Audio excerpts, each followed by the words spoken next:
Hospital, मंदिर, शाळा आता कोणतीच जागा सुरक्षित नाहीये का हो? हॉस्पिटल, मंदिर, शाळा विद्येचं ठिकाण घेतलंय का? मी पण भारताचा नागरिक हे काही सरकार पेटलंय का? 4 वर्षाच्या पोरीवर बलात्काराचं प्रकरण आमच्या आया बहिणी साल्यांना काही खेळणं वाटलंय का?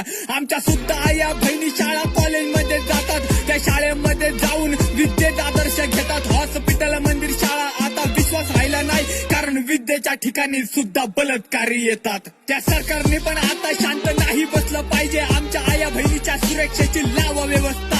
कालच्या महाराष्ट्रात आया बहिणीची इज्जत केली जायची, त्याच महाराष्ट्राची बघा ही काही झाली अवस्था. काही लोक म्हणतात छोटे छोटे कपडे नका घालू, घाणेरड्या नजरेनी बघा होत चालले चालू. एका आईने सुद्धा सरकारला प्रश्न असा केला, माझ्या 4 वर्षाच्या पोरीला सांगा साडी कशी घालू.